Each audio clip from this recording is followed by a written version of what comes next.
하늘의 문을 여소서 이곳을 주목하소서. 성도 여러분 안녕하십니까? 목요일 저녁입니다. 목요일도 우리 함께 하나님을 예배하겠습니다. 다 같이 찬양합니다.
오늘 본문의 말씀은 출애굽기 10장 21절로 29절의 말씀입니다.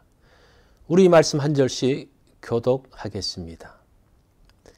여호와께서 모세에게 이르시되 하늘을 향하여 내 손을 내밀어 애굽 땅 위에 흑암이 있게 하라. 곧 더듬을 만한 흑암이리라. 모세가 하늘을 향하여 손을 내밀매 캄캄한 흑암이 3일 동안 애굽 온 땅에 있었어.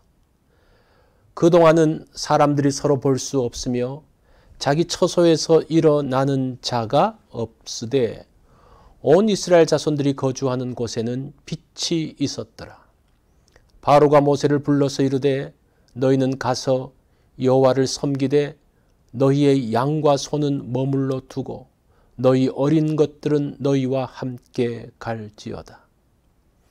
모세가 이르되 왕이라도 우리 하나님 여호와께 드릴 제사와 번제물을 우리에게 주어야 하겠고 우리의 가축도 우리와 함께 가고 한 마리도 남을 수 없으니 이는 우리가 그 중에서 가져다가 우리 하나님 여호와를 섬길 것임이며 또 우리가 거기에 이르기까지는 어떤 것으로 여호와를 섬기는지 알지 못함이니이다 하나. 여호와께서 바로의 마음을 완악하게 하셨으므로 그들 보내기를 기뻐하지 아니하고 바로가 모세에게 이르되 너는 나를 떠나가고 스스로 삼가 다시 내 얼굴을 보지 말라. 네가 내 얼굴을 보는 날에는 죽으리라. 모세가 이르되 당신이 말씀하신 대로 내가 다시는 당신의 얼굴을 보지 아니하리이다. 아멘. 오늘 말씀의 제목은 흑암으로 들어가는 길입니다. 9번째는 흑암 재앙입니다. 캄캄한 흑암이 애굽 전역에 3일 동안 뒤덮었습니다. 애굽은 흑암 속에 잠겨서 아무 일도 할 수 없었습니다.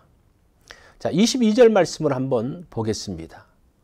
모세가 하늘을 향하여 손을 내밀매 캄캄한 흑암이 3일 동안 애굽 온 땅에 있어서라고 합니다. 애굽에 3일 동안 태양이 사라졌습니다. 애굽은 태양신 라를 섬기고 있었습니다. 애굽 왕 바로를 파라호라고 하는데 거기에 라라는 신의 이름이 들어갑니다. 바로는 자신이 태양신의 아들이라는 것을 자기 이름 속에 넣어두었습니다. 태양이 사라졌습니다. 이것은 태양신이 사라졌다는 겁니다. 모세가 말한 대로 태양이 없어져 버렸습니다. 태양신의 아들 바로를 꺾어버린 재앙이 흑암입니다. 흑암이 임하자 사람들은 아무것도 할 수 없었습니다. 고대사에는 해가 뜨면 일하고 해가 지면 일이 끝나죠. 지금 애굽은 우박 재앙과 메뚜기 재앙으로 인해서 큰 피해를 입었습니다. 이제 사람들이 무너진 곳을 복구해야 합니다. 애굽 사람들이 밭으로 가면 해야 할 일들이 무수히 쌓여 있습니다. 그런데 태양이 사라졌기에 아무 일도 할 수 없습니다. 일을 해야 하는데 할 수 없습니다. 바로가 파괴된 애굽을 일으키려고 하는데 할 수 없습니다. 사람도 있고 건강도 있고 많은 재료도 있습니다. 그러나 아무것도 할 수 없습니다. 어둠이 애굽 땅을 사로잡고 있기 때문입니다. 바로가 이스라엘이 하나님을 섬기려 가겠다고 했을 때에 게으르다며 일을 더 혹독하게 시켰습니다. 그래서 짚을 주지 않고 벽돌을 만드는데 동일한 생산량으로 만들게 했습니다. 바로는 나라를 세우기 위한 많은 계획을 가지고 있었습니다. 국방을 튼튼히 하기 위해서 무기 만드는 일을 해야 합니다. 국고성을 세우는 일도 계속해야 합니다. 애굽을 세우기 위해서 수많은 일들이 있습니다. 이 일을 하기 위해서 애굽에는 많은 노예가 있습니다. 노예는 애굽을 세워가는 데 중요한 자산입니다. 그런데 이들에게 일을 시킬 수 없습니다. 많은 자산이 있지만 그것을 전혀 사용할 수 없습니다. 하나님께서 흑암으로 막으시기에 아무것도 할 수 없습니다. 흑암 재앙은 일을 하고 싶지만 할 수 없는 재앙입니다. 일을 하고 싶은데 기회가 제거되어진 상황입니다. 나가서 무엇인가를 해야 하는데 할 수 없는 때입니다. 무엇을 해야 하는지는 아는데 시작할 수가 없는 때입니다. 태양은 모든 사람에게 임하시는 하나님의 일반 은총입니다. 태양을 주신 하나님을 경배하지 않고 하나님이 주신 태양을 섬길 때에 은혜가 거두어집니다. 하나님을 섬기지 아니하고 하나님이 주신 것을 섬길 때에 임하는 재앙이 흑암입니다. 하나님의 은혜 안에 거하기를 원합니다. 하나님이 주신 것을 따라가지 않고 하나님을 따라가기 원합니다. 하나님께서 허락하신 것을 따라 나아갈 때에 하나님께서 그 모든 흑암을 거두시고 그 가운데 하나님의 은총과 은혜를 풍성하게 하십니다. 기회와 은혜는 하나님으로부터 임한다는 사실들을 기억하십시오. 모든 것들이 다 준비되어 있고 다 할 수 있는데 막히는 상황, 그것이 흑암이 아닌가라는 생각들을 해 보십시오. 오늘 이러한 말씀들을 생각하면서 묵상하는 그러한 날들이 되기를 바랍니다. 오늘 말씀의 적용입니다. 하나님께서는 많은 것을 허락하셨습니다. 그런데 하나님을 뒷전으로 하고 하나님께서 주신 것만 기뻐하는 것, 그러면서 재앙이 시작됩니다. 그것이 흑암으로 들어가는 입구입니다. 오늘 무지의 흑암에서 벗어나 하나님께로 나아가는 그러한 날이 되어지기를 바랍니다. 목요일 기도 제목입니다. 연로하고 약한 성도들을 위해서 기도하는 날입니다. 가족들을 위해서 기도할 때에 가족의 건강과 마음의 평안을 위해서 기도해 주십시오. 또 친척들과 친구들을 위해서 기도하는 날입니다. 그분들을 생각을 하면서 한번 기도하면 좋겠습니다. 오늘 성경 읽기 있는 것 기억해 주십시오.